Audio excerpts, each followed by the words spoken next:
Conversamos justamente con Patricia Zárate del IEP para que, jefa de estudios de opinión del Instituto de Estudios Peruanos, para que nos explique el resultado de esta encuesta que, como digo, desbarata buena parte de los argumentos que se están utilizando para no aprobar un adelanto de elecciones. Patricia, ¿cómo estás? Gracias por acompañarnos. ¿Qué tal? Buenos días. Un gusto la conversa.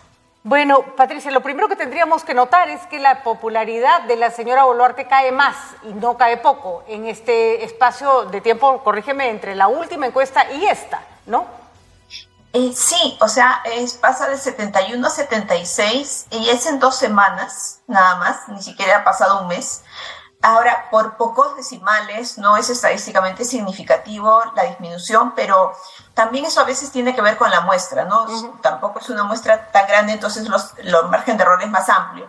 Pero sí, o sea, la tendencia es a que aumente su desaprobación, ¿no? A eso vamos, a la tendencia, ¿no? La señora Boluarte, que ya era bastante precaria su posición cuando asume el gobierno, se está desgastando. La diferencia entre los niveles de aprobación de Lima y de las regiones es bastante importante, ¿no?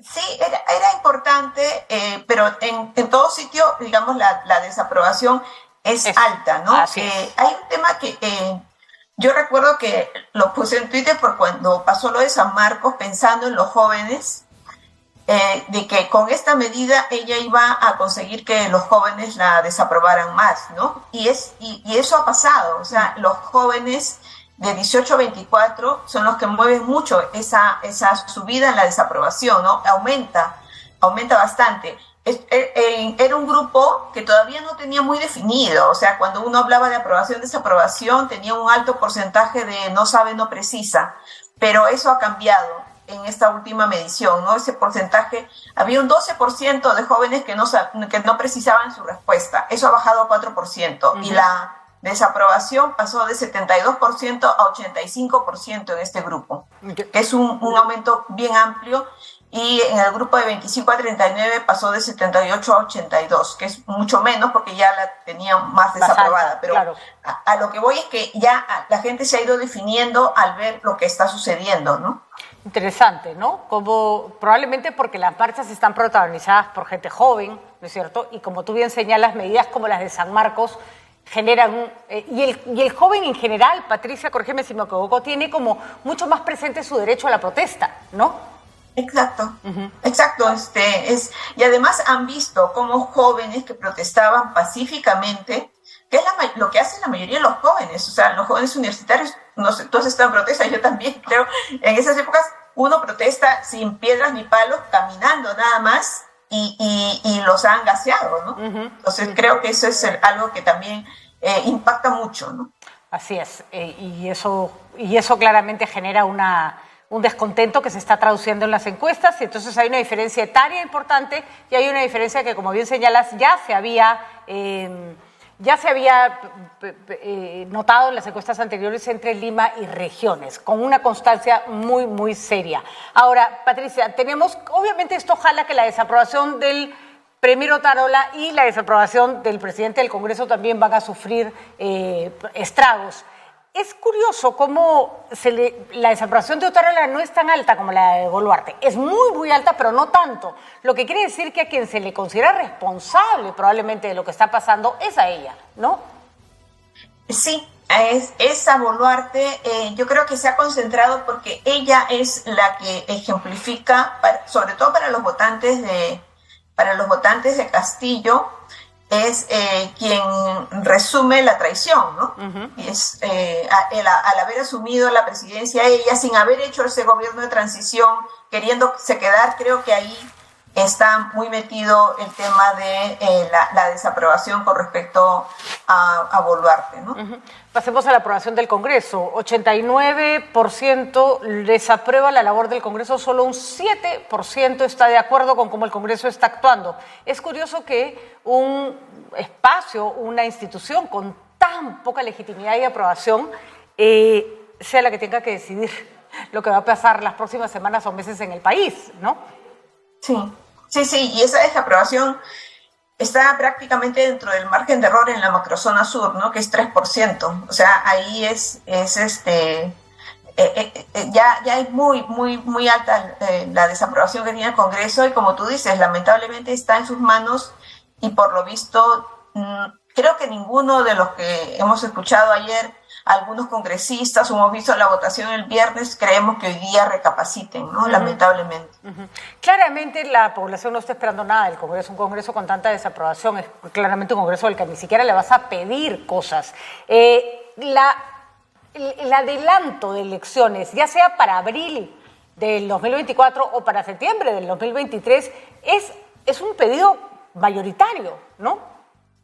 Sí, porque mira, la pregunta la hemos hecho de dos maneras. Una hecha exclusivamente para la República, que nos pidió la pregunta tal cual. Entonces hicimos las opciones para ver si querían que sea el 2023 o el 2024 o el 2026. Y otra que le aplicamos dentro del grupo de las demandas. Y en ambas, salvo por un punto de diferencia, en ambas gana por mucho el adelanto para el año 2023. En la pregunta suelta es 73%, y en la que está como parte de las demandas es 74%. O sea, es nada. Es claramente la mayoría, que no es que esté cediendo a las protestas, ¿no? No es que esté, perdón, es exactamente igual, 73% en ambos casos, disculpa. Pero no es que esté cediendo, no es que el Congreso diga no vamos a ceder a las protestas de algunos, no es eso. Que la gente ya cree que es la única manera de que esto se controle. De que se calme, ¿no es cierto? Y tampoco creo que encuentra mucha diferencia entre que esto ocurra en abril del 2024 o septiembre del 2023 o diciembre del 2023, la fecha que se decía finalmente, salvo el hecho de que muera más gente en ese tiempo, ¿no? Sí, o sea, que sea, lo que preguntamos nosotros es que sea el 2023 y no el 2024, que es la propuesta del Congreso, era para que aún tiene que ratificar, en teoría, que hubiera tenido que ratificar en esta segunda legislatura que viene para el 2024, ¿no? Entonces, sí, es eso, ¿no? La gente quiere que ya haya como un cronograma electoral. Creo que eso ayudaría muchísimo. Sí. Por lo menos plantearía una salida. En tu experiencia como analista de datos, de encuestas de opinión, ¿hemos tenido congresos con este tipo de aprobación tan bajos? Muy bajos. Mira, sí, no recuerdo bien, porque hay muchas, a veces se hacían encuestas antes más en zonas urbanas o en... Entonces es difícil comparar. Justo hace un tiempo yo revisé un artículo de Jorge Aragón, también investigador del IEP y profesor de la Católica, sobre esto, ¿no? Que a veces era difícil comparar, pero sí, yo creo que es una de las más bajas, ¿no? O sea, llegar a 7% es muy bajo, ¿no? Y no es solamente en la zona sur, no es solamente entre los que protestan, es en Lima también, ¿no?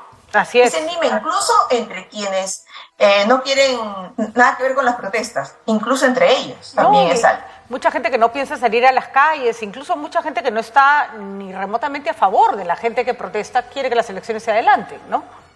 Exacto, sí. Quieren que las elecciones se adelanten porque ve que es, o sea, y además, y que desaprueba mucho al Congreso, sobre todo, ¿no? Mucho, uno no necesariamente está de acuerdo con todas las demandas que hay en las protestas, pero sí sabemos que eso tiene que tener, o sea, si no hacemos algo ahora, se nos va a ir de las manos. Hay que tratar de canalizarlo más institucionalmente, ¿no? Y la única manera de canalizar estas demandas institucionalmente es, me parece, con el adelanto de elecciones.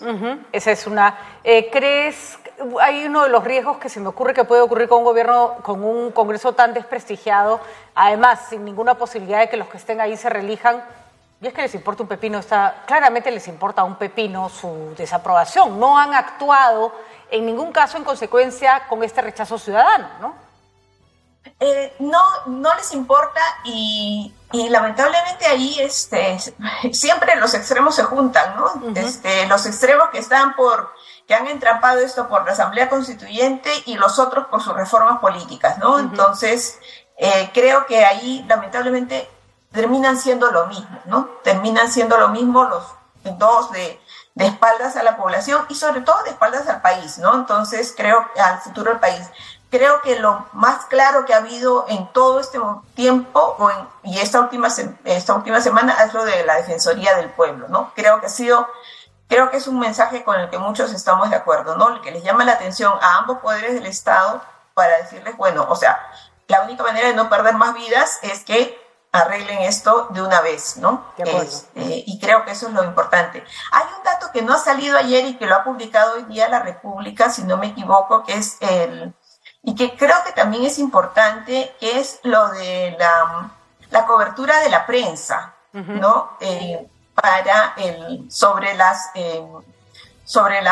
marchas, sobre las protestas, ¿no? Y entonces también allí hay un tema que hay que tener en cuenta, ¿no? Que no están, la gente no cree que no están manejando la información de manera objetiva, ¿no?